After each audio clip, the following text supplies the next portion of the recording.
পাবনায় যথাযোগ্য মর্যাদায় পালিত হচ্ছে মহান বিজয় দিবস। দুর্জয় পাবনা স্মৃতি স্তম্ভে শহীদদের প্রতি শ্রদ্ধা জানাচ্ছেন সাধারণ মানুষ।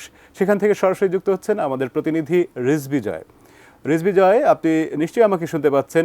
রিজভী জয়, খুব প্রত্যুষ থেকে সেখানে নিশ্চয়ই সবাই শ্রদ্ধা জানাচ্ছেন। এখনকার পরিস্থিতি আপনি জানাবেন। ধন্যবাদ মুকিত। আজকে সূর্যোদয়ের সাথে সাথে আসলে জেলা প্রশাসনের পুষ্পার্ঘ্য অর্পণের মধ্য দিয়ে আসলে আজকে যে মহান বিজয় দিবসের কর্মসূচি সেটি শুরু হয়েছে। আমি এখন রয়েছি পাবনা যে দুর্জয় পাবনা স্মৃতিস্তম্ভে। এখানে যদি একটু দেখাতে চাই, বিভিন্ন সরকারি বেসরকারি প্রতিষ্ঠানের কর্মীরা কিন্তু এখন ফুল দিচ্ছেন এবং সাধারণ মানুষও অনেকে এসেছেন। যদিও অন্যান্য বারের তুলনায় এবার কিন্তু উপস্থিতি তুলনামূলকভাবে কম। বিভিন্ন সামাজিক সাংস্কৃতিক সংগঠনের কর্মীরাও এখানে শ্রদ্ধাঞ্জলি অর্পণের মধ্য দিয়ে মহান মুক্তিযুদ্ধের যে শহীদ তাদের প্রতি শ্রদ্ধা জানাচ্ছেন।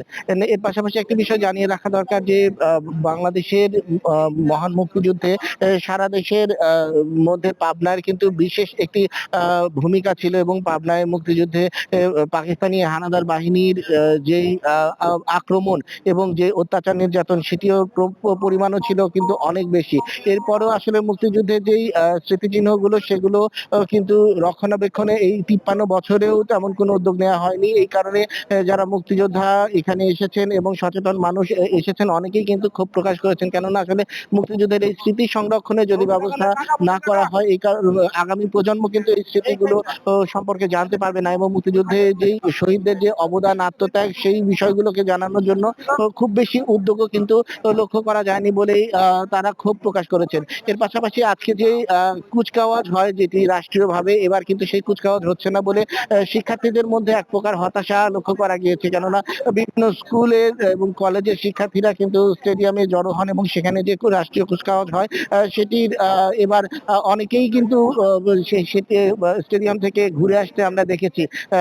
তো সেক্ষেত্রে সব মিলে অন্যান্য যে কর্মসূচিগুলো রয়েছে তার মধ্যে মুক্তিযোদ্ধাদের সংবর্ধনা এবং সাংস্কৃতিক অনুষ্ঠান সেগুলো দিনব্যাপী চলবে। এর পাশাপাশি রয়েছে বিজয় মেলা, সেসব কার্যক্রমের খবর আমরা পরবর্তীতে জানানোর চেষ্টা করব। মুকিত, এই ছিল আমার কাছে পাবনায় বিজয় দিবস উদযাপনের খবর।